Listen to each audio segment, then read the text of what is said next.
say, what do you make of what Wilbon had to say? He's correct, but it has to start somewhere.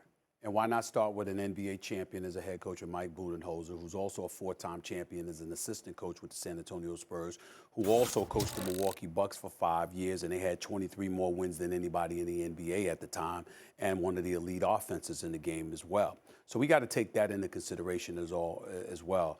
But here's where Mike Wilbon didn't go into the details that all of us covering the NBA are fully aware of. Kevin Durant in Phoenix is a problem. It is a problem.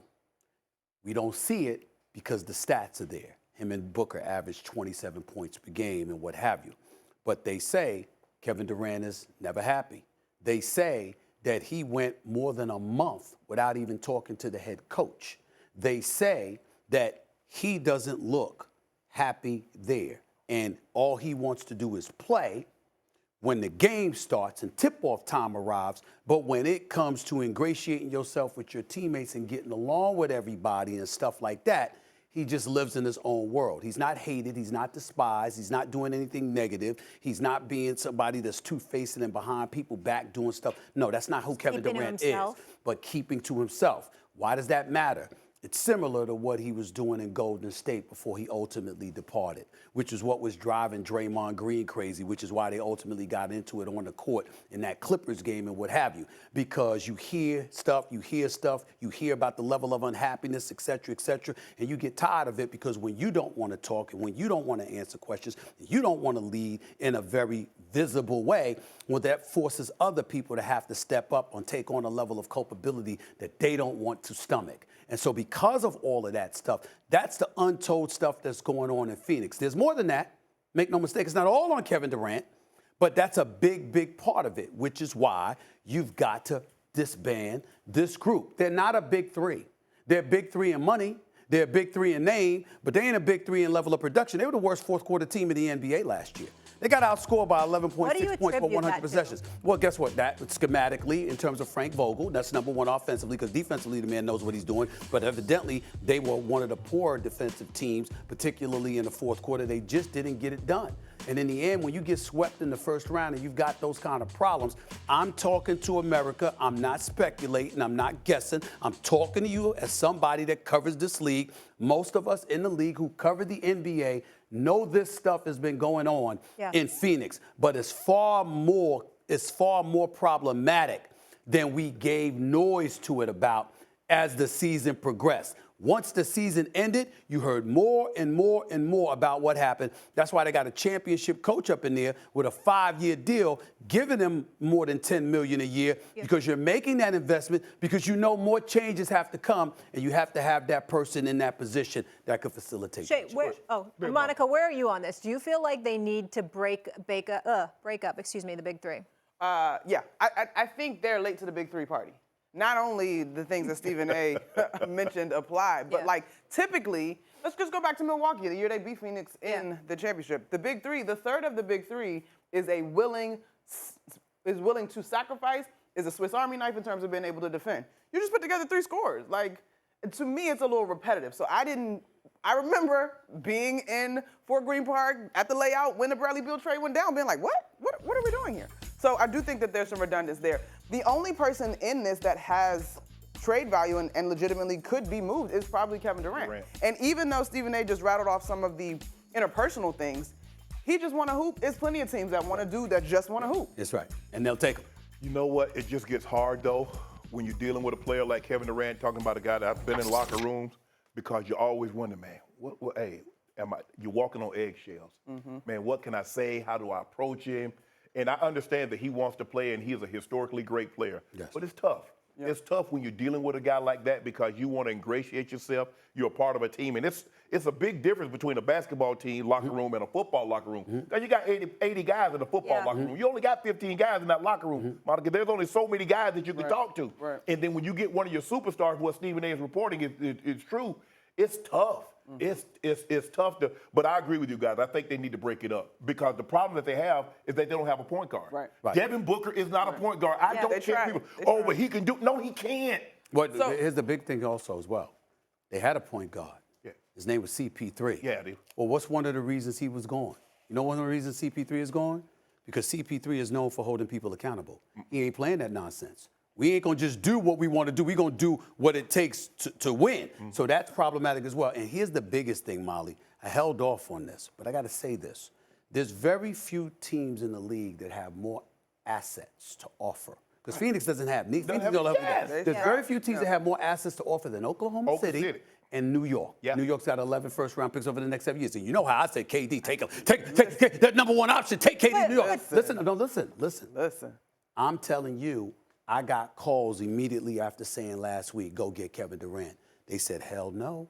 They said, no. You don't want to mess New York up. If you're Oklahoma City and you see them young thoroughbreds, they on the come up, you don't want to mess up what Shannon was talking about in the locker room. And I'm like, what do you mean mess up? Kevin Durant ain't no problem. Kevin Durant don't bother anybody. They said, that's not it, Stephen. It's what Shannon just articulated. You walking on eggshells. You don't know. He don't want to talk to people. When do you feel like Kevin Durant was happy in a locker room? You ready for this? Yeah. I don't know of a time. So I'm actually glad you posed that question, Molly. I don't know of a time.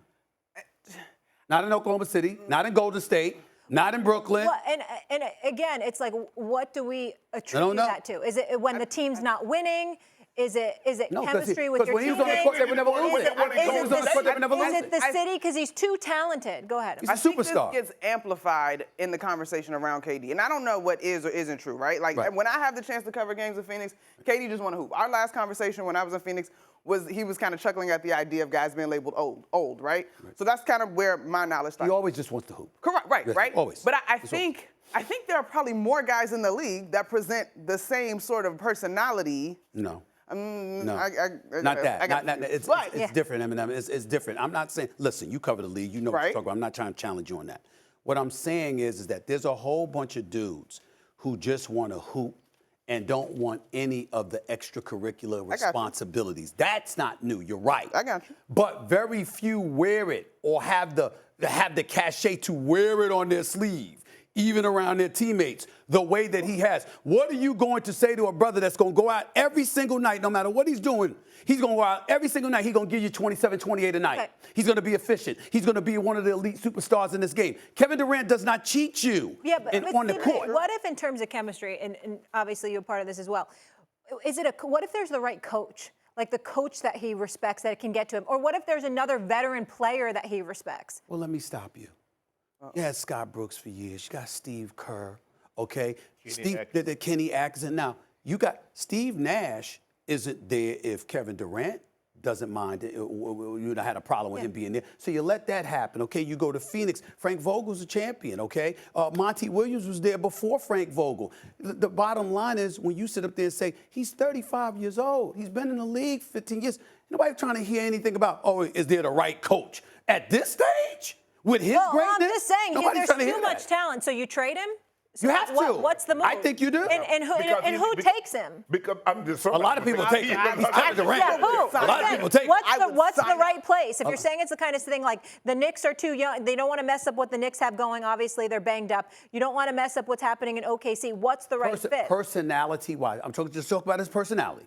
I'm not talking about whether or not it's going to fit cap-wise or anything. Just his personality. I think the perfect place for him would have been the Lakers because of LeBron.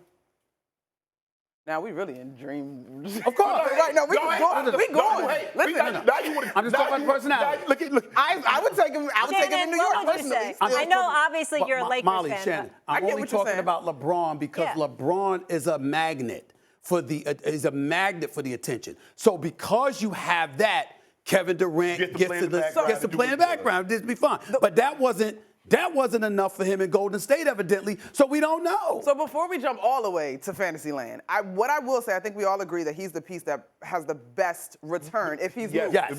However, they did, including the 4-game sweep in the postseason, only play 45 games together. So to your point, starting somewhere with a new head coach, if they can stay healthy, if they can gel, if they can have more time to play together. But Monica, you're talking about guys that had a history of injury that's getting older. I hear you. I checked, you talk about somebody that's about to be 56. You don't get healthier as you get older. Listen, that's not it. This is where I'm going to come at you. Okay, tell me. Think about your personality. Think about how, look at me. Yep, I'm here. We here. You understand what I'm saying? Remember all that, right? You know how you do, right? Your personality, how vibrant, how positive you are, and you're working for somebody every day who reportedly is. You're just gonna be like, yo, Hey, bro, you good? Hey, what's going on, man? You good? Yeah. At a certain point, you stop talking. Yeah. That's all I'm saying. That's what I'm. But if it worked on the court, Hold on, wait. then it's all good. But it's not working on the court. I get it. But if they had more games, is what I'm saying. She's Maybe saying- it would. Well, how many games did they have in Is Brooklyn? Budenholzer We're not a going back difference to that. maker for this team? Does this move the needle this higher? I think it moves the needle because Budenholzer is a hell of a coach who knows what he's doing, knows how to be productive. But I don't know that his strength is overcoming that.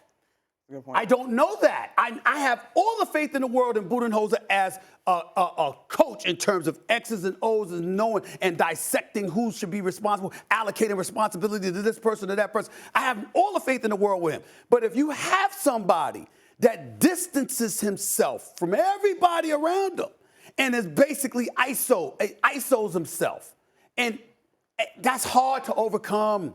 That's hard to overcome. That seems like a real, I don't know, Monica. I don't That seems know. like a real current I don't theme know. I don't know. That he's distancing himself. Now, that's been several locations. We keep hearing the same things. Look, man. The dude. Are you hearing it? Are you hearing it? Yes Look, or no? man. Yeah, Are you DC? hearing it? Yes or no? DC Roots? DC? I can't. Hometown? We ain't making it up. You said he got Okay. the cachet to hoop. He can I'm still saying, hoop. are we Figure making it up? Wanna try to boast at what I look like. Think I'm gonna try to wear, I pull up long range. Jimmy with the heat, I'm on fire. It's NBA over here,